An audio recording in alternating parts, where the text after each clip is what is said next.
ঠিক আছে, তাহলে আপনি এটা নিয়ে জোটের আমি কথা, বিতর্কে আপনি জোটের কথা বলেন মঞ্জু ভাই, আপনারা জোট করবেন আচ্ছা কিনা, বিকজ যেহেতু আপনারা কিং মেকার, এখন জামাতের সঙ্গে যাবেন না বিএনপির সঙ্গে যাবেন নাকি আলাদা জোট করবেন, কিভাবে এইটা রাজনৈতিক, কারণ প্রতিবার আপনার সঙ্গে কথা বলার পর অন্তত আমি হুম একটা হুম বুঝতে পারি যে বাংলাদেশের রাজনীতি কোন দিকে যাচ্ছে, অন্তত বুঝতে পারি বলে মনে করি আর কি। আচ্ছা খালেদ ভাই, আমি আপনাকে বলি, প্রথম হলো যে আমাদেরকে প্রচুর সমালোচনা, প্রচুর টিজ শুনতে হয়। ইভেন আপনি আমার ফেসবুক আইডিতেও গেলে দেখবেন বহুজনে বলে যে তোমাদের কয়টা ভোট আছে। হুম, হ্যাঁ, আমরা যারা নতুন রাজনৈতিক দল করি ভাই, আমার তো হঠাৎ করে ভোট থাকবে না। একটা রাজনৈতিক দল, আপনি যদি বলেন যে একটা ছেলে জন্ম নিয়ে যদি বলেন যে তুমি আহ, মানে বীজগণিতের সূত্র বলো, সে কি বীজগণিতের সূত্র বলতে পারবে? পারবে না তো। তা আমার রাজনৈতিক দল তো নতুন, আমার কয়টা, আমার তো বেশি ভোট থাকবে না, এটাই তো স্বাভাবিক হওয়ার কথা, তাই না? আমরা তো একটা হাইব্রিড, মানে কিংস পার্টি না যে আমার জন্মই হবে সোনার চামচ মুখে নিয়ে। রাইট। সুতরাং যারা বলেন তোমার কয়টা ভোট আছে, আমি তাদেরকে স্যালিউট করি যে আপনি একটা ভ্যালিড কোশ্চেন তোলেন। এই আপনার এই ভ্যালিড কোশ্চেনের জন্য ধন্যবাদ। আমরা তো এটাই আমাদের ক্রেডিট যে আমাদের শূন্য ছিল একসময়, তো আমাদের দলের অস্তিত্বই ছিল না। সুতরাং আমার আজকে অল্প কয়টা ভোট থাকবে, কালকে আর একটু বেশি বাড়বে, এক সময় আমার ভোট বাড়বে, এটাই তো নিয়ম। আমি ভোট বেশি নিয়েই জন্ম নিব, এটা তো নিশ্চয়ই কোনো একটা অর্গানিক, মানে জন্ম গ্রহণ প্রক্রিয়াও না। তো সো একটা কথা হচ্ছে, আমরা আমাদের দল জন্ম নিয়েছে, দলটা আস্তে আস্তে আমরা তৈরি করে সামনের দিকে আগাচ্ছি, এবং আমরা এই ইলেকশনে, আপনাকে আমি বলছি যে আগামী 14 তারিখ আমরা কিন্তু আমাদের 100 নমিনির প্রাথমিক মানে একটা ইয়ার ঠিক করেছি, আমরা চূড়ান্ত করেছি, এটা আমরা ডিক্লেয়ার করব। দেন মানে বাই প্রসেস বা সময়ে সময়ে আমরা আরো সর্বোচ্চ সংখ্যক আসনে প্রার্থী দেওয়া যায় কিনা সেটাকে আমরা বিবেচনায় নিচ্ছি। এখন কত ভোট পাবো আমরা ইন্ডিভিজুয়াল ইলেকশন করে, সেটা তো স্বাভাবিক, এটা রাইট। ইলেকশনের রেজাল্টের পরে সবাই জানতে পারবেন। যারা এখন প্রশ্ন করেন আপনাদের কত ভোট, তারা নিশ্চয়ই অতক্ষণ পর্যন্ত ধৈর্য ধরবেন। দ্বিতীয় যেটা আপনি জোট দ্বিতীয় করবেন আপনি কিনা যেটা মঞ্জু ভাই, বলছেন, জোট করবেন কিনা? দ্বিতীয় হচ্ছে দ্বিতীয় হচ্ছে একটা জোট করার ব্যাপারে আমাদের আগ্রহ আছে। আচ্ছা। এখানে আপনি ঠিকই বলেছেন, এখানে আমরা দেখছি 4টা জোটের একটা ফরমেশন হচ্ছে। হুম।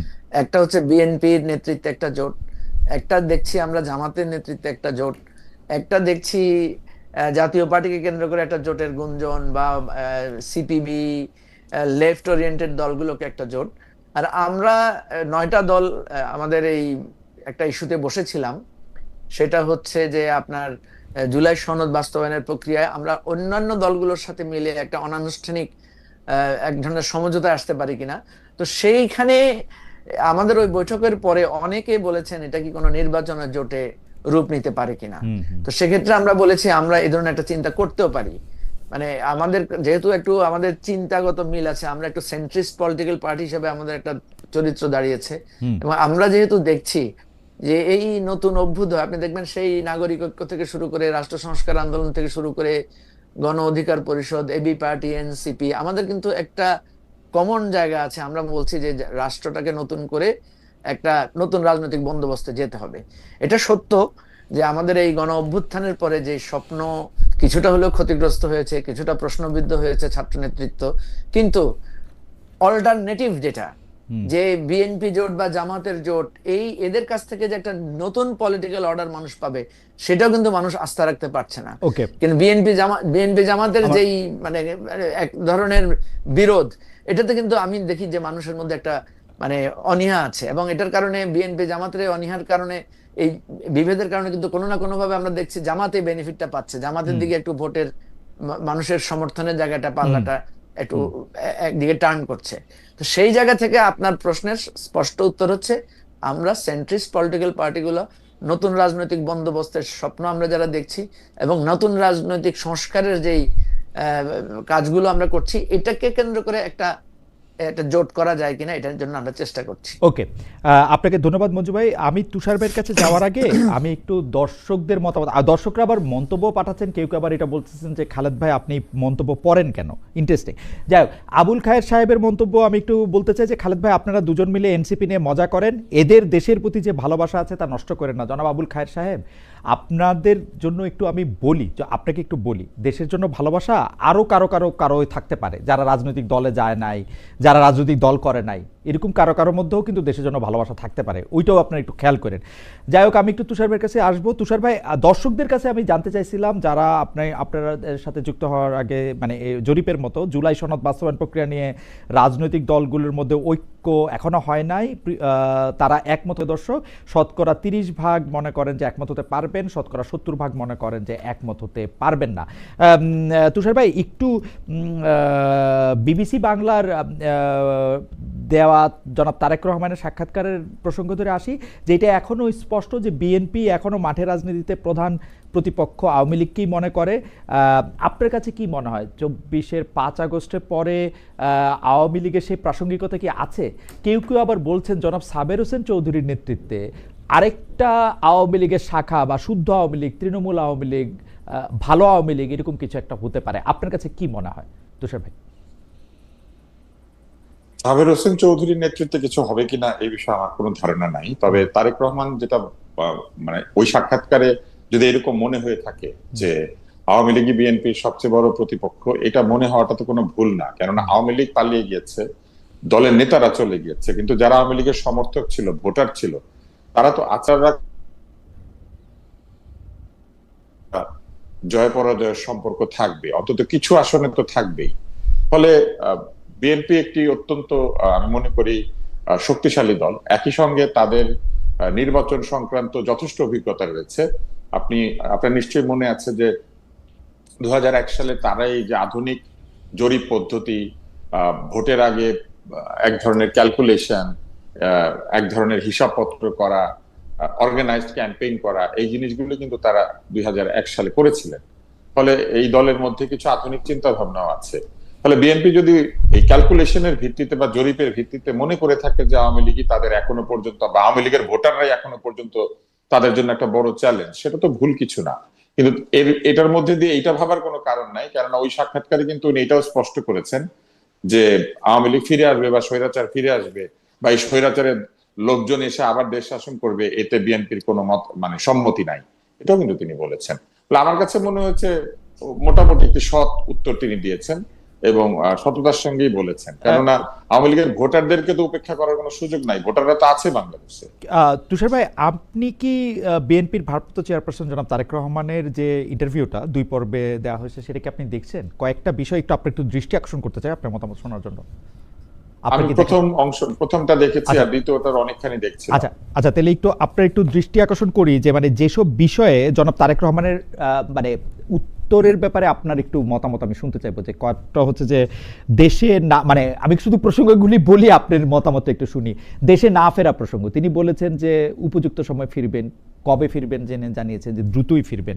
এটা নিয়ে একটু আপনার মতামত শুনতে চাই। দেশে উনি কবে ফিরবেন আর ফিরবেন না, এটা কি আমাদের ইচ্ছা বা জনগণের ইচ্ছায় ফিরবেন? এটা তো তার নিজের ইচ্ছা, এবং তিনি একটি উপযুক্ত সময় বা অ্যাপ্রোপ্রিয়েট টাইমে ফিরবেন, এটাই তো তার রাজনৈতিক সিদ্ধান্ত হওয়া উচিত। এবং আমার ধারণা যে তিনি রাজনৈতিকভাবে যথেষ্ট পরিপক্কতা অর্জন করেছেন গত 16-17 বছরে।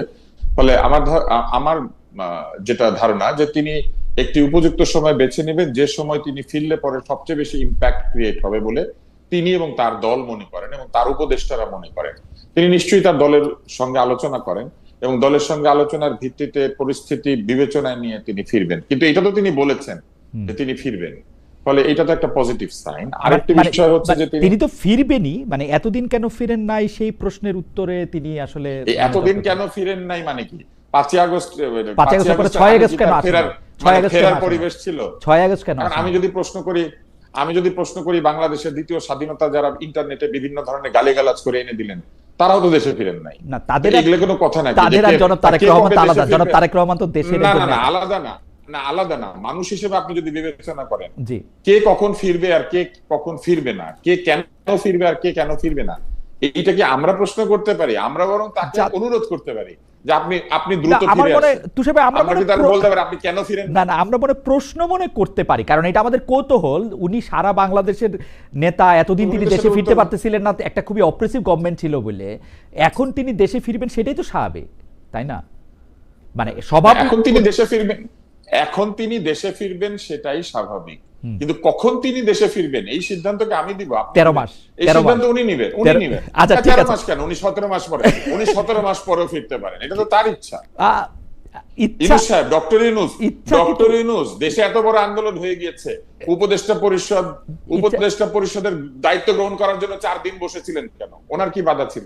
হাসপাতালে ছিলেন কি জানি, আপনি বলতে তো পারবেন, সেরকম একটা কোনো সার্জারি, কারণ একটা তো মাইনর সার্জারির সেরকম মধ্যে দিয়ে গেছেন উনি। 17 বছর আপনি আমার কোনো দেশে অসুবিধা আছেন। নাই, 17 মাস উনি না থাকুক, কিন্তু বলুক আমি একটা সার্জারির মধ্যে দিয়ে যাচ্ছি। তুই ভাই না, না, উনি তো ইচ্ছা সেটা ইচ্ছা বলেছেন, ইচ্ছা যদি- কথাটা ইচ্ছা উনি তো কথাটা সেটা ইচ্ছা কথাটা বলেছেন, কিন্তু অনেক ডগমেটিক। appropriate। না, না, না। ইচ্ছা কথাটা কিন্তু অনেক ডগমেটিক তুষার ভাই। আমি কইতেই পারি আমার ইচ্ছা, আমি যাবো না, এইটা তো মানে হ্যাঁ, আপনি- কোথাও যাবে না আর কি। হ্যাঁ, এবং আপনিও আসলে এটাই করছেন, আপনার ইচ্ছা আপনি প্রশ্ন করতেছেন। থ্যাংক ইউ তুষার ভাই। আরেকটা বিষয় আপনি একটু আমার বললেন যে উনি জুলাই আন্দোলনে কোনো মাস্টার মাইন্ড দেখেন না, এই ব্যাপারে উনার বক্তব্য নিশ্চয়ই আপনি শুনেছেন। এইটা নিয়ে আপনি একটা দুটা লাইন যদি বলেন, তাহলে আমি আবার মঞ্জু ভাইয়ের কাছে যে জানতে চাইবো যে মঞ্জু ভাই।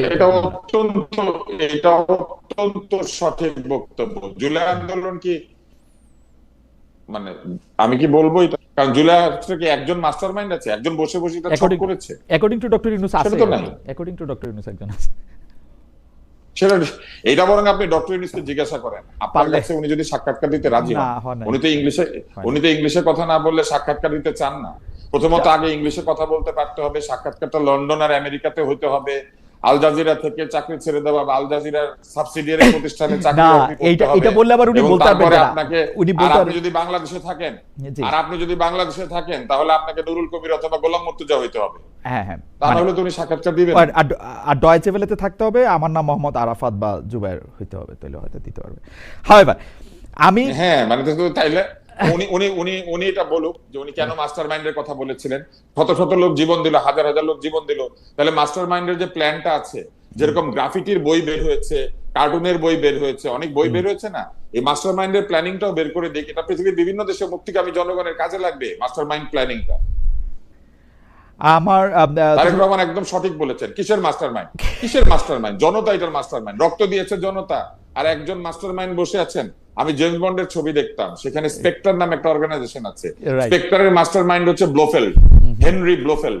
তো আমাদের এই আন্দোলনে কোনো ব্লোফেল্ড আছে নাকি? তুষার ভাই আপনাকে ধন্যবাদ। আমি মঞ্জু ভাই আপনাকেও দ্রুত কয়েকটা বিষয়ে জানতে চাই, যে এই বিষয়গুলো আলোচনায় আসছে বিশেষ করে জনাব তারেক রহমানের এই ইন্টারভিউর মাধ্যমে। একটা হচ্ছে যে এই যে জুলাই আন্দোলনের কৃতিত্ব কার কম কার বেশি।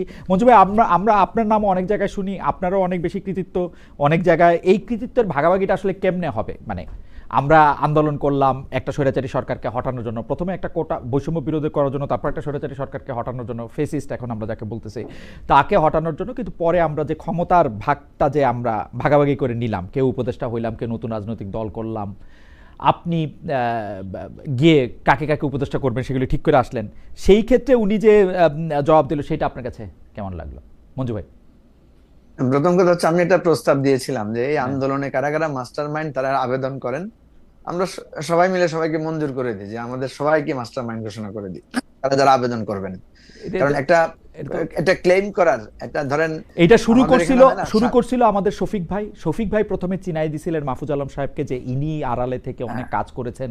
উনাকে যখন প্রশ্ন করা হলে আন্দোলন শেষ হয়েছে উনি কি করবেন, উনি বললেন যে ঘুমাবো।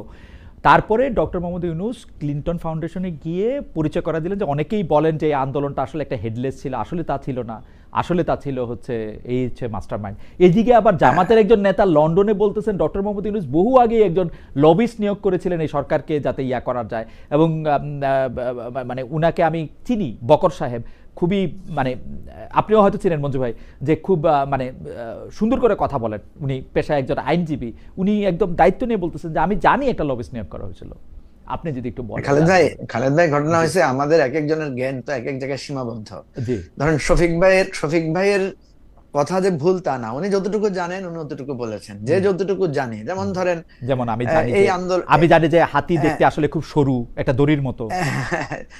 এই জন্য যে যতটুকু জানে তার কৃতিত্বকে আমরা যেটা মনে করি আর কি, যে আমরা বাবা বলে না যে আমি তোরে বড় করছি, তো ছেলেকে তো আসলে ওই টিচারও বড় করে, ছেলেকে তো তার বন্ধুরাও জ্ঞান দেয়, তার পরিবেশ থেকেও সে জানে, সে অনেক কিছু থেকে জানে। কিন্তু যখন বলে বাবা যে আমি যদি জন্ম না দিতাম তুই পৃথিবীতে আসছি না, ঠিক না, এটা তো ক্লেম করা যায়। সেজন্য আমি মনে করি এই আন্দোলনে সবাই বিভিন্ন জায়গা থেকে, যেমন ধরেন আবু সাইদের, মানে আমি একটা বলি আর কি, ধরেন আবু সাইদ যে প্রাণ দিল, আবু সাইদের ওই হাত প্রসারিত করা দৃশ্যটা আমাদেরকে কিভাবে মোটিভেটেড করেছে, আমাদেরকে কিভাবে আবেগ আপ্লুত এবং সাহসী করেছে, এটা তো একটা বিরাট টার্নিং মানে পয়েন্ট, তাই না? কিন্তু আপনি দেখেন আবু সাইদের বাবা মা কি আবু সাইদকে মানে এই আন্দোলনে আসার জন্য উৎসাহিত করেছে? কিন্তু এইটার একটা আমাদের এই বিশ্লেষণ মঞ্জু ভাই, এটা একটা বিশ্লেষণ কিন্তু আছে যে এই আওয়ামী লীগের 15 বছরের সময় অনেক মানুষই অনেক অকারণে মারা গেছে। যেমন ধরেন মানে মুশতাক একজন সাংবাদিক জেলখানায় যিনি মারা গেছেন, মানে তিনি কি কারণে মারা গেছেন, কেন পুলিশের গুলিতে বা বুয়েটে আবরার মারা গেছেন, সেইটার কিন্তু কোনো ব্যাখ্যা কিন্তু কোথাও নাই। আবু সাইদের চেয়েও বেশি আমার কাছে মনে হয় কেউ কেউ বলতেছেন যে আরবান মিডল ক্লাস দেখছেন রেসিডেন্সিয়াল মডেল স্কুলের কেউ মারা গেছেন, আরবান মিডল ক্লাস দেখেছেন যে তাদের ছেলেমেয়েরা তাদের ভাতিজা ভাগ্নেরা আক্রান্ত হয়েছেন, সেই জন্য আরবান মিডল ক্লাস যখন এটাতে সম্পৃক্ত হয়েছে তখন এই আন্দোলন আসলে অন্যরকম গতি পেয়েছে। তো সেটাই আমি বলছি, সেইটার ক্ষেত্রে খুব বলছি মাস্টার মাইন্ড করে এটা করা সম্ভব ছিল কিনা, কারণ শেখ হাসিনাকে তো খালেদ জি খালেদ ভাই, জি এটা হচ্ছে কি, আমরা প্রত্যেকটা স্তরে স্তরে এখানে মাস্টার মাইন্ড আছে, প্রত্যেকটা স্তরে স্তরে ডাইনামিক্সটা ছড়িয়ে পড়েছে, কথা Right. বুঝছেন?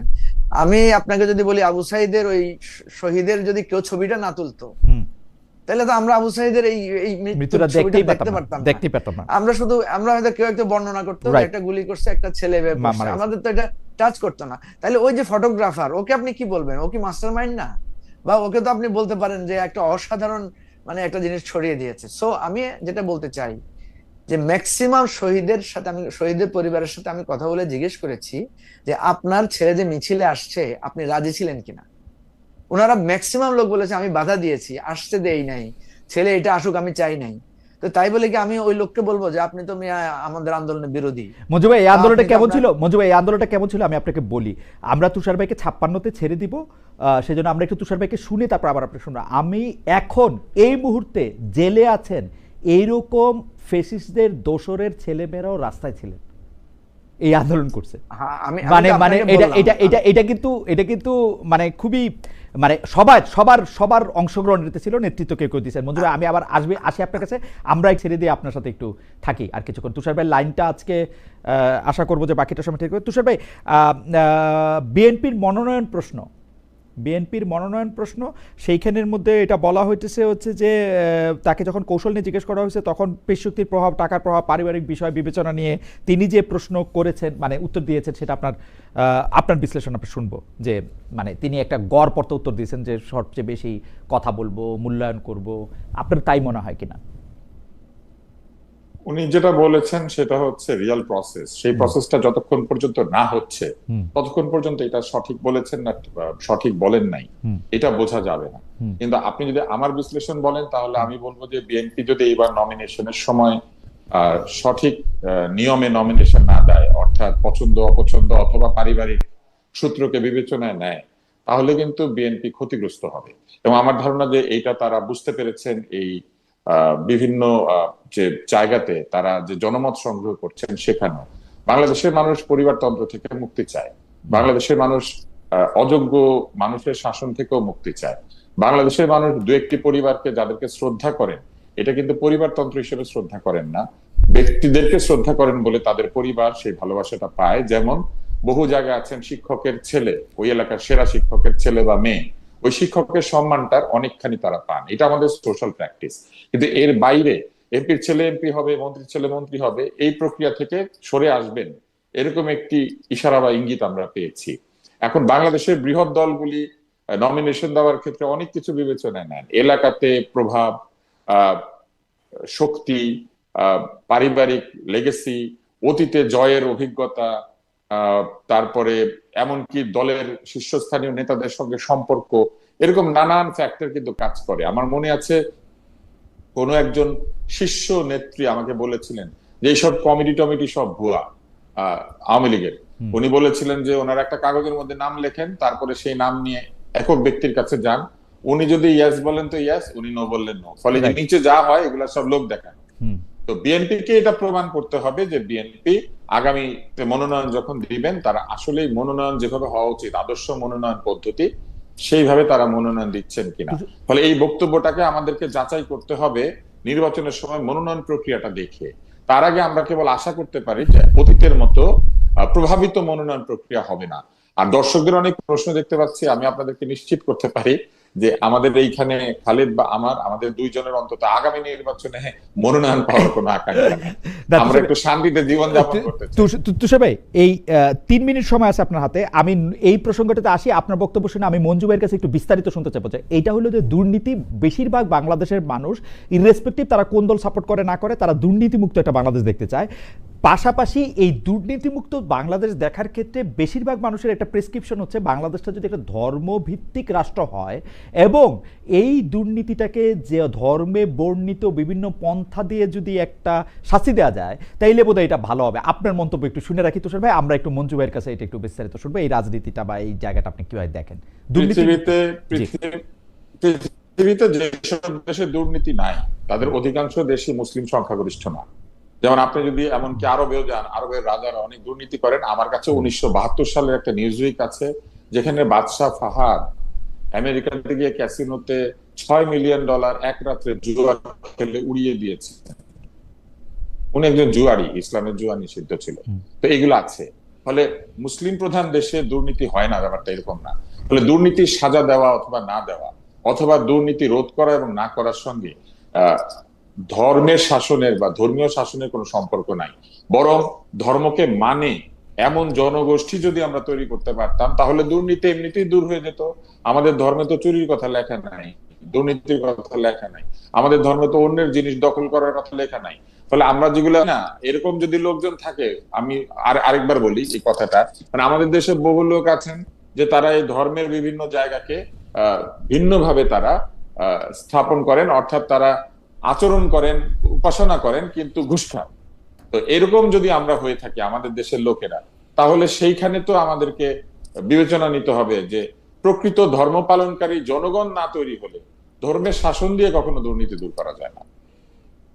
ওকে তুষার ভাই, আমি একটু বিদায় নেই আপনাদের কাছ থেকে। জি তুষার ভাই, আরো 1 মিনিট ছিল অবশ্য, কিন্তু আপনি যেহেতু বিতার্কিক, আপনার টাইমের হিসাবটা খুবই পারফেক্ট। আপনাকে আমরা ধন্যবাদ দিয়ে আমরা বিদায় দিই। আমরা মঞ্জু ভাইকে এই বিষয়ে একটু জানতে চাই যে মঞ্জু ভাই, দুর্নীতিমুক্ত দেশ আমরা সবাই চাই, কিন্তু সেই ক্ষেত্রে এইটার প্রেসক্রিপশনটা কি হতে পারে, এটাতে নানা ধরনের রাজনীতিবিদরা নানা রকম কথা বলতেছেন, কিন্তু স্পেসিফিকলি একটা দল, মানে আমি জামাত ইসলামের কথাই বলি, জামাত ইসলামী সহ অনেকেই বলতেছেন যদি ইসলামী শাসন আসে তাহলে এই দুর্নীতিকে কবর দেওয়া সম্ভব হবে, বা ইসলামী মতে দেশ চললে এটাকে সম্ভব হবে। আপনার মন্তব্য একটু শুনতে চাই, আপনি কি মনে করেন ইসলামী দলগুলো নিয়ে একসাথে এটা করলে?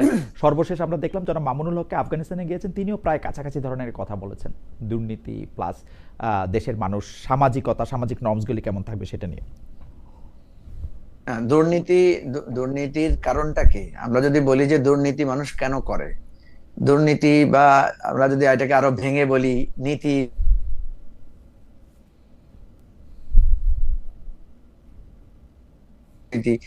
নীতিটা মানুষ শিখে কোথায়?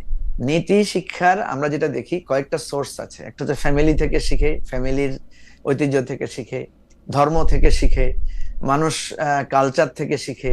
এটা হচ্ছে মানে নানা সোর্স থেকে আমরা মানে নীতিটা শিখি। তো সেক্ষেত্রে ধর্মের তো একটা বিরাট অবদান আছে, এটা তো কোনো অস্বীকার করার উপায় নাই। আমরা যেমন মিথ্যা কথা বলা যাবে না, মিথ্যা বলা মহাপাপ, এই যে পাপ পুণ্যের জ্ঞানটা তো আমরা কিছুটা ধর্ম থেকে শিখি। এখন যে কথাটা আমাদের তুষার ভাই বলেছেন যে যারা ধর্ম মানে না তারা কি দুর্নীতিবাজ সবাই? না, আমরা তো এমন লোকও দেখি যে ধর্ম মানে না, যে ঈশ্বরে বিশ্বাস করে না, আল্লাহ বিশ্বাস করে না, এরকম লোককেও তো আমরা দেখি যে সে কখনো মিথ্যা বলে না, সে কখনো চুরি করে না। আবার যিনি সারাক্ষণ ধর্ম পালন করেন উনিও মিথ্যা বলেন। তাহলে এখানে আমাদেরকে বুঝে নিতে হবে যে আমরা নীতির যে সোর্স, সেই সোর্সটাকে আমরা কে কতটুকু অ্যাবজর্ব করছি। দেখেন, বাংলাদেশ একমাত্র দেশ হয়তোবা, বা আরো অন্য জায়গায় থাকতে পারে, ভারত পাকিস্তানে, আমি ভারত পাকিস্তানে খুবই কম গিয়েছি, পাকিস্তানে তো যাই নাই, ভারতে একবার গিয়েছি শুধু। কিন্তু আমি বাংলাদেশের পাশে ধরুন শ্রীলঙ্কায় গিয়েছি। শ্রীলঙ্কায় গিয়ে আমি খুব লজ্জিত হয়েছি, একটা মসজিদে ঢোকার সময় আমি নিজের অলক্ষ্যেই স্যান্ডেল গুলো হাতে নিয়ে ফেলেছি। তো পাশে যারা ছিল তারা আমার দিকে তাকিয়ে অবাক যে আমি স্যান্ডেল হাতে নিলাম কেন। মানে ওই যে আমাদের দেশে যে আমরা মসজিদে ঢোকার আগে স্যান্ডেল হাতে নেই না, হ্যাঁ, এইটা আমার অভ্যাসবশত নিয়েছিলাম, কারণ আমাদের দেশে তো আমাদের একটা ধারণা যে স্যান্ডেল বাইরে রেখে গেলে চুরি হয়ে যাবে। তাহলে আপনি দেখেন আমাদের দেশে যদি বলি যে স্যান্ডেল বা জুতা চুরি হয় সবচেয়ে বেশি কোন জায়গায়, কেউ দ্বিধা না করে বলবে মসজিদ বা মন্দিরে বেশি চুরি হয়, তার মানে ধর্মস্থানে। তো এখন এখন প্রশ্ন হচ্ছে যে আমাদের দেশে প্রত্যেক পাড়ায় পাড়ায় মসজিদ আছে, প্রত্যেক ঘরে ঘরে কিন্তু আর কিছু না থাকুক একটা কোরআন শরীফ আছে, এবং আমাদের মুসলমানদের প্র্যাকটিস হচ্ছে সবাইকে আমরা এই শিক্ষাগুলো দেই। তারপরও আমাদের দেশে চুরি কেন বেশি হচ্ছে, আমাদের দেশে কেন এত দুর্নীতি হচ্ছে? এর আরেকটা কারণ হচ্ছে আমাদের অভাব, আমাদের অর্থনৈতিক সাম্যের অভাব, অর্থনৈতিক নিরাপত্তার অভাব, অর্থনৈতিকভাবে অসচ্ছলতা। আবার আপনি যদি দেখেন অনেক সচ্ছল পরিবার তারাও কিন্তু ঘুষ খাচ্ছে, চুরি করছে। এই জন্য এটা একটা সামগ্রিক প্রক্রিয়া। কেউ যদি বলে শুধু ধর্ম দিয়ে দুর্নীতি দূর হবে, এটা নিশ্চয়ই উনি সত্য বলবেন না, এবং এটা যুক্তি দিয়ে উনি প্রমাণ করতে পারবেন না। আবার কেউ যদি বলে যে না, শুধু আমি জ্ঞান বিজ্ঞান প্রযুক্তি আইন প্রয়োগ করেই দুর্নীতি দূর করব, এটাও হবে না। কারণ আমেরিকায় আমরা তো বেশ কয়েকটা ঘটনা জানি, লাস ভেগাসের ঘটনা জানি, লস অ্যাঞ্জেলেসের ঘটনা জানি, যে সেখানে বিদ্যুৎ বিপর্যয়ের পরে প্রচুর লুটপাট হয়েছে, প্রচুর মানে আপনার মানুষকে ছিনতাই করেছে, নানাভাবে লোপাট করেছে। তো এই জায়গায় আমরা দেখি সবগুলোর কম্বিনেশন লাগবে। ধর্ম অবশ্যই মানুষকে নৈতিক পথে রাখার একটা অন্যতম সোর্স, কিন্তু আপনি যদি মানুষের খাবার না দেন, আমাদের দুর্নীতি যদি না মানে দুর্নীতি যদি নাই থাকতো, তাহলে মানে ধর্মের এত বিধানগুলো কেন আসছে? আপনি বলেন রাসূল সাল্লাল্লাহু আলাইহি ওয়াসাল্লামের যুগে সাহাবীদের এত কঠিন কঠিন শাস্তি কেন হয়েছে? হযরত ওমর তার সন্তানকে শাস্তি দিয়েছেন, তাহলে কেন? তার সন্তান অন্যায় করলো কেন? বা আমরা যদি দেখি মুসলমানদের মধ্যে মুসলমানদের যে মানে এক ধরনের সিভিল ওয়ার হয়েছে, বা আমরা যদি কারবালার, যেটাকে আমরা বারবার বলি যে কারবালার সেই রক্তাক্ত প্রান্ত, এটা কাদের মধ্যে হয়েছে? এটা তো মানে মুসলিম ভার্সেস মুসলিম হয়েছে। আপনি হয়তো বলতে পারেন যে ও বিভ্রান্ত মুসলিম, ও ভুল মুসলিম, কিন্তু মুসলিমই তো, তারই তো ভুল হয়েছে। সুতরাং ধর্ম পালন করলে যে কেউ ভুল করবে না, ধর্মীয় শাসন জারি হলে যে দেশ থেকে একেবারে হঠাৎ করে, এটা না। কিন্তু মানুষের প্রাথমিক চাহিদাটা পূরণ করতে হবে। এবং ইসলাম নিজেও বলে না, আমি কোনো ধর্মই বলে না যে তোমার পেটে ভাত না দিয়ে তোমাকে শাস্তি করবো। আপনাকে একটা রুলস বলি, যেটা খালেদ ভাই আপনি হয়তো বুঝবেন। হযরত ওমরের শাসনামলে একবার উনি হাত কাটার বিধান রহিত করেছিলেন, এবং একটা ইসলামের জুরিসপ্রুডেন্স, যেটা মানে আমরা যেটা বলি শরিয়া আইন, শরিয়া আইন কি স্থগিত করা যায়? হযরত ওমর বললেন স্থগিত করা যায়। উনি হাত কাটার বিধান রহিত করেছিলেন। কেন করেছিলেন? ওই পার্টিকুলার টাইমের জন্য। উনি বলছেন যে এখন অভাব দেখা দিয়েছে, অর্থনৈতিক অসাম্য আছে, এখন এটা এক্সিকিউট করা যাবে না। তাহলে যারা বলেন যে শুধু ইসলামিক আইন করেই দেশকে ঠিক করা যাবে, তাহলে তো আগে আগে তো অর্থনৈতিক নিরাপত্তা, জীবনের নিরাপত্তা, খাদ্য নিরাপত্তা, চাকরির নিরাপত্তা, এটা প্রতিষ্ঠিত করতে হবে। এটা প্রতিষ্ঠিত এই জন্যই কিন্তু ইসলামে কিন্তু শরিয়া আইন এসেছে গ্র্যাজুয়ালি, অনেক পরে এসেছে। আগে সুশাসন, ন্যায় এগুলো নির্ধারণ করা হয়েছে, এবং সুশাসন ন্যায় কিন্তু আপনার নির্ধারণ করা হয়েছে, প্রতিষ্ঠিত করা হয়েছে সামাজিক এই অনাচারগুলো, সমস্যাগুলো দূর করার মধ্য দিয়ে। তো সুতরাং আমি বলি যে এটাতে প্রত্যেক কম্পোনেন্টের একটা কন্ট্রিবিউশন লাগবে। কিন্তু মঞ্জু ভাই, মাঠের রাজনীতিতে এইটা বলা সহজ কিনা যে এইটা করলে এইটা হয়ে যাবে, বা কোনো একটা মানে যেটাকে আমরা পরশপাথর বা টাচস্টোন বলি, যে ওইভাবে যদি আমরা চলি ওইটা হয়ে যাবে। কিন্তু আমার অভিজ্ঞতায় তো আমরা দেখি যে আমরা মানে এমনকি ভিন দেশে, মানে আমি বলি যে ইসরায়েলের অত্যাচারের প্রতিবাদ করলাম আমরা একটা জুতার দোকান লুট করে, মানে এতই সহজ আসলে আমাদেরকে মানে বলা বোঝানো। এইটার ক্ষেত্রে মানে আপনারা পলিটিশিয়ানরা কিভাবে এটা ডিল করবেন, কিভাবে মানে এটা ডিল করাটা কিভাবে? যেমন আপনি যদি আলাদা আলাদাভাবে কথা বলেন, মঞ্জু ভাই আমি আলাদা আলাদাভাবে কথা বলি বলে আমি জানি, আলাদা আলাদাভাবে কথা বলে আপনি আজকে যে কথাগুলি বললেন হুবহু এই কথাগুলি সাধারণ মানে আমি যাদের সাথে কথা বলি তারা বলেন যে আসলে আমরা তো ওইরকম দেখি না। তারা কবি আল্লামা ইকবালকেও উদ্ধৃত করেন যে মুসলমান আছে ইসলাম নাই, ইসলাম আছে মুসলমান নাই, ওরকম নানা ধরনের কথাই তারা বলেন। কিন্তু মানে যেটাকে বলা হচ্ছে যে জনতাকে উত্তেজিত করা বা বলা, এটা প্রমাণও তো আমরা আসলে দেখতেছি। যে মানে আমার এক বন্ধু প্রায় এই উদাহরণটা দেয় যে ইসরায়েলের অত্যাচারের বিরুদ্ধে প্রতিবাদ করলাম আমরা জুতা চুরি করে, পশ্চিমা মিডিয়াতে এটা আবার দেখানো হইলো বেশ কয়েকবার বড় বড় করে। এটা কেমনে মানে আপনার পলিটিশিয়ানরা এটা কেমনে ডিল করেন, এটা আমার একটু জানার ইচ্ছা। এই ক্রাইসিসটা তো আমাদের এখানে আছে, এটা দুই দিকে আছে। আমি যদিও বলি যে দেখেন আমাদের এখানে মানে আমরা যে ধর্মীয় শিক্ষা যেটা দেই, মানে যেটাকে আমরা ধর্ম আকারে উপস্থাপন করি, এটা কিন্তু আমাদের এক ধরনের লোকাল ভার্সন। আমি যদি বলি, যেমন আপনি দেখবেন আমাদের এখান থেকে যখন আমরা কেউ আরবে যাই, বা বিশেষ করে পার্টিকুলারলি আমরা যখন মক্কা মদিনায় যাই, আমরা সেখানে দেখি যে আমাদের অনেক কাস্টমস যেটা আমরা ধর্ম হিসেবে এখানে পালন করি, সেখানে দেখা যাচ্ছে এটার কোনো ভিত্তিই নাই। মানে এটা তাদের ওখানে, যেমন আমাদের এখানে কবর জিয়ারত টিয়ারত, তারপরে আপনার যে মিলাদ টিলাদ জাতীয় অনেক মানে ইয়ে আছে, যেমন সবে বরাত, নানা আনুষ্ঠানিকতা আছে। আপনি ওখানে গিয়ে দেখলেন সেরকম নাই। ওদের ওখানে ঈদও দেখা যাচ্ছে যে খুব সিম্পল, সাদামাটা। এনিওয়ে, আমি যেটা বোঝাতে চাচ্ছি সেটা হচ্ছে ধর্মের নামে আমাদের এখানে আমরা অনেকগুলো জিনিস চালু করেছি যেটা মোর দেন রিলিজিয়ান। সে ফর এক্সাম্পল ধরেন, আমি আপনাকে যদি উদাহরণ হিসেবে দেই, যে আমাদের এখানে একটা টার্ম চালু আছে, সেটা হচ্ছে ধর্ম অনুভূতিতে আঘাত। হুম হ্যাঁ, হুম এটা কিন্তু একটা রিলেটিভ ইস্যু। কার কি ধর্ম অনুভূতিতে আঘাত লাগবে? হুম আপনি দেখেন আমাদের মানে আমাদের আল্লাহ তাআলাকে তার বেশ কয়েকজন নবী আছেন যারা সরাসরি কোশ্চেন করেছেন। হ্যাঁ, মানে যাকে বলা হয় খুবই যুক্তিবাদী নবী। আমাদের মুসা আলাইহিস ইসলাম এর এরকম ঘটনা আছে, উনি আল্লাহকে জিজ্ঞেস করেছেন আপনি ঘুমান না কেন, আপনি খান না কেন। হ্যাঁ, এখন দেখেন মানে আল্লাহ তাআলা কিন্তু ওনাকে বলেন নাই যে আপনি, তুমি তোমার সৃষ্টিকর্তাকে প্রশ্ন করছো, এত বড় সাহস, তাই না? আমাদের প্রফেটকে প্রশ্ন করা হয়েছে, উনি যখন ওনার সন্তান মারা গেছে ওনাকে বলা হয়েছে যে আপনি কান্না করছেন কেন, আপনি তো বলছেন যে শোক করা যাবে না। হ্যাঁ, তাহলে প্রশ্ন করা গেছে। আমাদের এখানে হয়েছে কি, যে কোনো প্রশ্নই করা যাবে না, প্রশ্ন করলেই আপনার মনে হচ্ছে যেন আপনার ধর্ম অনুভূতিতে আঘাত লাগবে। ফলে এই জিনিসগুলো, এই বয়ানগুলো হয় কি একসময় নিজের বিরুদ্ধে দাঁড়িয়ে যায়। আপনার মনে থাকার কথা, জামাতের নেতাদেরকে যখন অ্যারেস্ট করা হয়েছিল, মামলা দেওয়া হয়েছিল, সেই মামলাটা কি আপনার মনে আছে? কি মামলা মানে মনে আছে আপনার? এই 2011 সালে কথা বলতেছেন, 10-11 সালে? হ্যাঁ, যে যে নিজামী সাহেব, মুজাহিদ সাহেব এবং সাইদি সাধারণ সাহেবকে যে গ্রেফতার করে। জি জি, সাধারণ ক্রাইম মামলা দেওয়া হয়েছিল, মানে সাধারণ না ক্রিমিনাল না, মামলা। ওনাদেরকে ধর্ম অনুভূতিতে আঘাতের মামলা দেওয়া হয়েছিল। অ্যাবসলিউটলি, হ্যাঁ, ধর্মানুভূতিতে আঘাতের মামলা তো করেছিল। সরি সরি সরি, আমার হ্যাঁ কাছে মনে আছে যে পেটি কোনো ক্রাইমের, জি জি, ধর্মানুভূতি। হ্যাঁ, এবং সেই ধর্ম অনুভূতিটা কি বলেছে জানেন?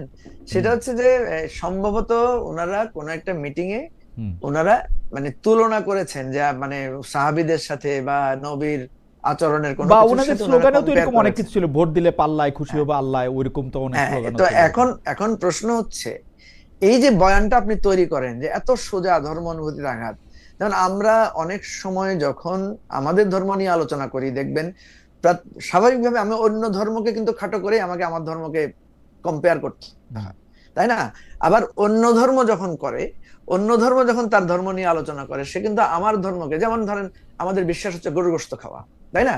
হুম তা এখন একটা ধর্ম যখন বলে যে গরুর গোশত খাওয়া নিষিদ্ধ, এটা কিন্তু যদি এইভাবে আসে তাহলে তার আমার ধর্ম অনুভূতিতে আঘাতের মতো হয়। হুম বা আমরা যখন বলি যে মূর্তি পূজা হারাম, হুম মূর্তি পূজা নিষিদ্ধ, তেমনি ভাবে এটা আরেক ধর্মের সাথে কিন্তু মানে হুম কনফ্লিক্ট করে। হুম তো এখন এই জন্য বলছি যে ধর্ম অনুভূতিতে আঘাতের নামে আমাদের এখানে যে এটা চালু হয়েছে, এটা খুবই ডেঞ্জারাস একটা জিনিস। হুম এবং এটা যে কোনো সময় যে কোনো ব্যাখ্যায় আমি একজন আলেমকেও ধর্মানুভূতিতে আঘাত হিসেবে দিতে পারবো। রাইট। ঠিক না আছে, আমি কিন্তু ফেলতে পারবো কিন্তু আমার। মঞ্জু ভাই, এইটা তো মোটামুটি ভাবে মানে এইটা একদমই পরিষ্কার। আমি আবারও বলি যে আপনার বক্তব্যের সাথে তো আসলে কেউই হয়তো দ্বিমত করতে পারবে না। মানে আমি আমি আমি এরকম কোনো কিছু বললে আমি প্রায় এরকম একটা এটা পাই যে আপনি আলেমরা, আপনি আলেম, ধর্ম সম্পর্কে কিছু জানেন না, কিন্তু আপনার এটা নিয়ে তো বলা মুশকিল। তো যারা এটা নিয়ে কাজ করতেছেন, বা আমি যদি বলি যারা এটা নিয়ে খেলতেছেন, তারা কি বুঝতেছেন যে তারা আসলে একটা অদ্ভুত অস্ত্র নিয়ে খেলতেছেন, যে অস্ত্রটা তাদের বিরুদ্ধেও আসলে ব্যবহৃত হইতে পারে বা হবেই, এটা একটা মাস্ট। এবং সারা এটা আমার আমার একটা থিসিস আছে, আমি জি আপনাকে বলি। এটা দূর করা যাবে তখন আমাদের হুম এখানে হয়েছে কি, ইসলামিক যারা প্রিচার বা হুম ধরেন যারা এই সমস্ত এক্সট্রিম ভ্যালুস গুলাকে প্রচার করেন, হুম এদেরকে মেইন স্ট্রিমে মুভ করতে দিতে হবে। রাইট। বুঝছেন? হুম এদেরকে মেইন স্ট্রিমে মুভ করতে দিতে হবে। আমরা তো এদেরকে মেইন স্ট্রিম থেকে দূরে রেখেছি। এইটাও আপনি আপনাকে একটা আমি ঠিক কয়েকটা কথা বলছেন যে অনেকদিন ধরে তাদেরকে আদার করে রাখা হয়েছে, তাদেরকে সামনে আসতে দেওয়া আদার হয় না, করে কথা রাখা বলা হয়েছে। হয় না। হ্যাঁ, আমি আপনাকে বলি, আপনি ছোটবেলায় শুনছেন না ছবি তোলা হারাম? আপনি ছোটবেলায় শুনছেন না যে ঘরে ছবি থাকে সে ঘরে ফেরেশতা প্রবেশ করে না? হুম হুম আপনি মসজিদে, আমি হুম বহুদিন দেখেছি ক্যামেরা কেড়ে নেওয়া হয়েছে যে হুম মসজিদে ছবি তোলা যাবে না। তো আমি তো দেখলাম পবিত্র কাবা শরীফের চারিদিকে সিসি ক্যামেরা লাগানো, হুম হুম তাই না? হুম। সেখানে নারী পুরুষ হাঁটতেছে, এবং সেই ছবি মানে লাইভ। পৃথিবীতে এরকম বেশ কিছু চ্যানেল আছে যারা সারাক্ষণ মক্কা শরীফের আশেপাশের মক্কা জায়গা শরীফের থেকে লাইভ লাইভটা দেখায়। যে কেউ লাইভ ইচ্ছা দেখায়। করলে যে কোনো জায়গা থেকে, এটা পয়সা দিয়েও কিনতে হয় না, এটা মানে নরমালি মানে এটা দেখা যায়। এটা মানে ফ্রি ফ্রি টু হ্যাঁ, broadcast, free to air, free to air, জি। Free to air, right. হুম তো আমি যেটা আপনাকে বলছি যে দেখেন, এটা যখন আপনি প্রযুক্তি যখন ইউজ করবেন, দেখবেন আমাদের এখন যে মোবাইল ফোন থাকে আমাদের হাতে, এটাতে হুম কিন্তু পবিত্র কোরআনের 30 পারা কোরআন শরীফ অনেক সময় আমরা হুম ডাউনলোড করে রাখি। হুম এটা নিয়ে কিন্তু আমি টয়লেটে যাচ্ছি, হুম এই মোবাইলটা আমার হাতে থাকছে, তাই না? হুম কিন্তু একটা সময় এমন ছিল যে পবিত্র কোরআন শরীফ ধরতেও আপনাকে কি করতে হতো? অজু করা ছাড়া ধরা যাবে না, এই হুম ধরনের মানে ভার্সন ছিল। হুম অর্থাৎ আমি আপনাকে বুঝতে চাচ্ছি, এই যে দেখবেন এখন আমাদের যারা একসময় নারীদের সাথে সংস্পর্শ, নারীদের সাথে কথা বলা, নারীদের চোখের দিকে তাকানো হারাম বলতো, তারাও কিন্তু এখন এগুলোর সাথে এগুলোকে আস্তে আস্তে ইজি করে নিচ্ছে। এখন এটা কেন নিচ্ছে? কারণ সে ওই জগতে বসবাস করেছে, তাকে আপনি বিচ্ছিন্ন করে রেখেছেন বা সে বিচ্ছিন্ন হয়েছিল। এখন যখনই আপনি তাকে সামনে আনছেন, আপনি যখন পার্লামেন্টে তাকে বলছেন তোমাকেও এখানে নারী সদস্য থাকতে হবে, হ্যাঁ, তখন সে কিন্তু আস্তে আস্তে তার যেই মানে একটা বিচ্ছিন্নতা ছিল, তার যে বয়ানগুলো সে দাঁড় করিয়েছে, এগুলো থেকে আস্তে আস্তে সে কিন্তু সরে আসছে। তো আমি এখানে ডাবল জিনিস দেখতে পাই। আপনি দেখবেন যে একটা সময়ে এই জিনিসগুলোর ব্যাপারে খুবই আপত্তি ছিল। এই সমস্ত বিষয় নিয়ে আপনি ওই যে আমাদের মোস্তফা সরোয়ার ফারুকীর একটা মুভি ছিল টেলিভিশন, টেলিভিশন, আপনি কি দেখেছেন ওইটা? রাইট, হ্যাঁ হ্যাঁ। হ্যাঁ, ওই টেলিভিশনে কিন্তু একটা দারুণ একটা না, আমরা তুলে ধরেছে। আমার কাছে মনে হয় কি আমাদের সাহিত্যিকরা, আমাদের চিন্তাবিদরা, মানে আমি যতবার তাদেরকে পড়ছি, যারা খুবই মানে ব্যক্তিগত অভ্যাসে যারা আসলে খুব ধার্মিকও ছিলেন, তারা কিন্তু এই বিষয়গুলি নানাভাবে অ্যাড্রেস করছেন। মানে সেটা সেটা আবুল মনসুর আহমেদ হন, সেটা সৈয়দ ওয়ালিউল্লাহ হন, সেটা কিন্তু নানাভাবে এটা অ্যাড্রেস করছেন। ফ্রম লাল সালু টু হুজুর কেবলা, এগুলি কিন্তু আসলে অ্যাড্রেস করা হয়েছে নানাভাবে। হ্যাঁ, সেটা আমি যদি বলছি, এগুলোকে যত বেশি আপনি আমাদের এই যে হয়েছে কি, আপনি যখন এই আলেমদেরকে বা এই ধরনের যারা বয়ান তৈরি করেছেন এদেরকে যখন আপনি পাবলিক স্ফিয়ারে প্রশ্নোত্তরে আনবেন, ডায়ালগে আনবেন, এক ধরনের মানে মুক্ত আলোচনায় আনবেন, আমার মনে হয় যে এটা একটা খুবই ঠিক কথা বলছেন। এবং আমি মনে করি যে অনেকটা এই আওয়ামী লীগের সময় আসে বা তারও আগের থেকে আসলে যেহেতু মেইন স্ট্রিমে তাদেরকে একটু আদার করে রাখা হয়েছে, এইটার একটা বিরূপ প্রতিক্রিয়া আমরা দেখতে পাইছি নানা জায়গায় আসলে। কারণ আমি যেমন সাধারণ মানুষের সাথে কথা বলে যেরকম জানতে পারছি, আলেমদের সাথে কথা বলেও কিন্তু আমি অনেক আলোকিত হয়েছি, মানে ব্যক্তিগত পর্যায়ে কথা বলে আর কি। আমি যখন এই প্রশ্নগুলি তুলছি, তারা যখন আমাকে উত্তর দিছে, তারা যখন আমাকে বলছে, তাদের সাথে আমার অনেক বেশি আলোচনা হয়েছে। আপনি মানে আমি আপনাকে একটা ছোট উদাহরণ দিই। মাওলানা দেলোয়ার হোসেন সাইদি, যিনি খুবই প্রমিনেন্ট এবং খুবই ফেমাস, জি, উনি আমাকে একদিন বললেন যে দেখো, আমি এখন টেলিভিশনে যখন একটা মানে একটা ডিসকাশন করি বা একটা ছোট বক্তব্য দিই, এটা কম বেশি 50-60 লক্ষ বা এর চাইতেও বেশি ভিউয়ার শুনে এট এ টাইম, লাইভে বা আমার ইয়া থেকে। কিন্তু আমি যে একটা মাহফিলে তো আমি 10-20 লাখের বেশি লোককে রিচ করতে পারি না, তাই না? তো উনি বলছেন এখন আমি দেখছি টেলিভিশনে একটা ডিসকাশন বা একটা প্রশ্ন উত্তর অনেক বেশি পাওয়ারফুল দেন একটা বিরাট মাহফিল, একটা বিরাট ওয়াজ মাহফিল। তো উনি বলছেন একটা সময় ছিল আমরা এই টেলিভিশন দেখারকে হারাম মনে করতাম, নিষিদ্ধ মনে করতাম, আর এখন পুরো ডাইরেকশনটা চেঞ্জ হয়ে গেছে। এখন মনে হচ্ছে আমি যদি টেলিভিশনের সামনে বসে কিছুক্ষণ কোরআনের আলোচনা শুনি বা একটা প্রশ্ন উত্তর শুনি, আমার নলেজ এন্ড আমার সওয়াব অনেক অনেক বেশি হবে। দেখেন, যেটা একসময় গুনাহ ছিল, এটা একসময় কিসে পরিণত হয়ে গেল, মানে তার তার ডিরেকশনে উল্টা হয়ে গেল। না না, এই জন্য আমার কাছে মানে আমি আসলে এইবার জানতেও চেয়েছিলাম জামাত ইসলামের নেতাদের কাছে যে আমরা এবার ডাকসুতে যে ক্যাম্পেইন আমরা ইসলামী ছাত্র শিবিরের দেখেছি, সেরকম ক্যাম্পেইনটাকে সারা দেশে আমরা দেখব কিনা। ওনারা কিন্তু বলেছেন যে তারা একটা পরিবর্তন বা বিবর্তনের মধ্যে দিয়ে যাচ্ছেন, মানে বা পরিবর্তন বা চেষ্টা করবেন অ্যাডাপশন করতে। তা আমার সেইটাতেও আমি একটু আস্থা রাখতে চাই।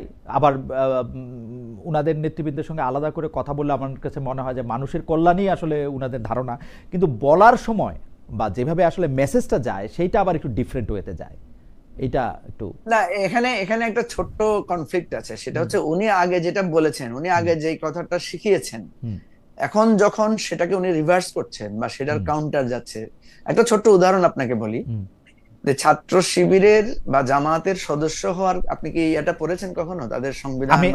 আমি এই যে ওয়েবসাইটে এবার এটা খেয়াল করেছি যে এটা পড়েছি। আপনি পড়লে দেখবেন সেখানে লেখা আছে, মানে জামাতের বা শিবিরের একজন মেম্বার হতে হলে, সদস্য হতে হলে তাকে ফরজ ওয়াজিব মেনে চলতে হয়, কবিরা গুনাহ থেকে দূরে থাকতে হয়, মানে ফুললি একটা রিলিজিয়াস অবলিগেশন। রাইট, ঠিক আছে। এখন আপনি যখন দেখবেন জামাতের আমির বা আপনার শিবিরের সভাপতি বা তাদের এরকম সেন্ট্রাল বা সে ফর এক্সাম্পল ধরেন ডাকসুতে যারা নির্বাচিত হয়েছেন, সে যখন তার একটা ছাত্রী বোনের সাথে কথা বলছে দাঁড়িয়ে, বা একটা ছাত্রী এসে যাতে তাকে যদি বলে যে ভাই আপনি ডাকসুর ভিপি হয়েছেন বা আপনি জামাতের আমির হয়েছেন, আপনার সাথে আমি একটু ছবি তুলবো দাঁড়িয়ে, তো সে যখন ধরেন, সে তো একটা পাবলিক লিডার, পলিটিক্স করছে, তো তার তো এই ছবিটা তুলতে হবে। তো সে যখন এই ছবিটা তোলে, তখন তাকে কিন্তু একজন কর্মী প্রশ্ন করতে পারে যে আপনি কি এখানে কবিরা গুনাহ করেছেন না করেন নাই, না আপনি না, কি আমার ফরজ মনে হয় যে ওয়াজিব মেনে চলেছেন? এইটা নিয়ে একদিন আমরা একটা অন্য নেতাদের সাথেও একটা বড় আলাপ করব, কিন্তু মঞ্জু ভাই আপনি আমাকে ওই বিষয়টা নিয়ে একটু আমাকে নিশ্চিত করবেন কিনা, আপনি আজকে একটা কথা বলেছেন সেটা দর্শকদেরকে একটু নিশ্চিত করবেন কিনা যে আগে সুশাসন, ন্যায় বিচার এবং অন্যান্য সকল অধিকার নিশ্চিত করার পরেই যেটাকে ধর্মভিত্তিক আইন বা শরিয়া বলি সেইটা প্রযোজ্য হবে। আগে এই মানে মাঠটা সমতল করতে হবে, সবার জন্য সম অধিকার, সম আইনের ব্যবস্থা করেই কি এটা কি আসলে মানে ইসলামই পারমিট করে, ইসলাম বলে এরকম, নাকি এটা আপনি শুধু বলছেন? অনেকে প্রশ্নও করতেছেন এটা। মঞ্জু ভাই একটা আপনাকে আমি একটা 10 সেকেন্ড যদি একটু ছোট করে, 1 মিনিট যদি একটু ছোট করে খালেদ বলেন। জি। খালেদ ভাই, যারা বাংলাদেশে ইসলামী রাষ্ট্র কায়েম করতে চায় তাদেরকে আপনি এই প্রশ্নটা করলে তারা কিন্তু বলবে যে এটা ওভারনাইট করা যাবে না, বলে তো, এটা হ্যাঁ গ্রাজুয়ালি তারাও করতে বলছে, হবে। হ্যাঁ তারাও বলে না, বলছে, এটাও বলে, তারা বলছে, ওভারনাইট করা যাবে। তার মানে কি? তার মানে হচ্ছে যে কোনো প্রসেস, আমি তো বলি আগে এটাকে একটা রাষ্ট্র বানাতে হবে, তারপরে আপনি এটাকে সমাজতান্ত্রিক রাষ্ট্র বানাবেন না ইসলামী রাষ্ট্র বানাবেন নাকি, এটা হচ্ছে পরের স্তরের বিতর্ক। না, আমরা যখন প্রাথমিক বিতর্কে এটাকে নিয়ে আসি তখন এটা মানুষের কাছে এটা গ্রহণযোগ্যতা পায় না। কারণ একটা আপনি তো কাউকে এটা ভ্যালিড কোশ্চেন যে তুমি খেয়েছো এই প্রশ্ন করবেন আগে, রাইট? তুমি কি খেয়েছো এটা আগে প্রশ্ন করবেন না, তুমি নামাজ পড়েছো কিনা সে প্রশ্ন করবেন। একটা একটা একটা ঘটনা বলি, মানে এগুলো বলার আপনাকে পেলে আসলে কথা বলতে ইচ্ছে করে। এটা যদি শেষ করে, জি জি, হযরত আবু হুরায়রার একটা ঘটনা আছে। উনি প্রায় সময় ক্ষুধার্ত থাকতেন, উনি খুব অভাবগ্রস্ত ছিলেন। উনি একদিন মসজিদে নববীর সামনে শুয়ে আছেন, ক্ষুধায় উনি নড়তে পারছেন না। ওনাকে যতজনের লোক আসছে শুধু জিজ্ঞেস করছে এই নামাজ শুরু হচ্ছে, তুমি ভিতরে আসো। একমাত্র রাসূল সাল্লাল্লাহু আলাইহি ওয়াসাল্লাম এসে তাকে জিজ্ঞেস করছেন যে তুমি কিছু খেয়েছো কিনা, এবং প্রথমে তাকে খাওয়ার জন্য তাকে ডেকে তুললেন এবং খাবারের জন্য পাঠালেন। তার মানে হচ্ছে যতজন তাকে নামাজের প্রশ্ন জিজ্ঞেস করেছেন উনি কিন্তু খুশি হন নাই, যখন এসে তাকে খাবার খেয়েছে কিনা জিজ্ঞেস করেছেন। আমি এটাতে বোঝাতে চাচ্ছি যে মানুষের মৌলিক অধিকার, নিরাপত্তা এটা আগে করতে হবে। এখন আপনি যদি বলেন যে এটা ইসলাম এটা আগে করবে, হিন্দু ধর্ম আগে করবে, আপনি দেখবেন প্রফেট কিন্তু আগে আলামিন as-সাদিক হিসেবে আগে পেয়েছেন, উপাধি পেয়েছেন, পরে উনি নবী হিসেবে স্বীকৃতি পেয়েছেন। রাইট। সুতরাং আগে প্রাথমিক জিনিসগুলোকে আমাদের এশিওর করতে হবে, এবং আমাদের দেশের যে কাঠামো, সংবিধান, নিয়ম কানুন, এগুলো কিন্তু এক ধরনের ওয়েলফেয়ার বেস করা আছে। না, আমার মনে হয় যে সবাই আজকে মঞ্জু ভাইকে একটু পেয়ে, যেহেতু তুষার ভাই আগে চলে গেছেন, ডাক্তার আব্দুল নূর তুষার ছিলেন আমাদের সঙ্গে, উনি যে চলে গেছেন, মঞ্জু ভাইকে পেয়ে আসলে অনেকগুলি কথা নিশ্চয়ই দর্শকরা শুনেছেন, শুনবেন নানা রকম ভাবে। আমরা অনেক ধরনের কথা বলি। মঞ্জু ভাই, আপনাকে সাক্ষী রেখে একটা কথা বলি আজকে, সেইটা হচ্ছে যে আমরা অনেক ধরনের কথা বলি, কোনো কথাকে গুরুত্ব দেয় মানুষ, কোনো কথাকে গুরুত্ব দেন না, সেটাতে আমার কোনো আফসোস নাই। কিন্তু যেই কথা আমি বলি নাই এবং যেই কথা আমার পক্ষে কখনো বলা সম্ভব না, সেইটা আমার একটা ছবি দিয়ে 5-6টা লাইন লিখে এইটা এখন পুরা ভাইরাল। কি মানে আমি কোনো কার দাম, কি ডিভোর্সি নারী, কি সব কথাবার্তা, কোনো কিছু বলারও দরকার নাই, কোনো সোর্সও বলার দরকার নাই, কোনো এটা কোথায় আমি বলছি সেটাও বলার দরকার নাই।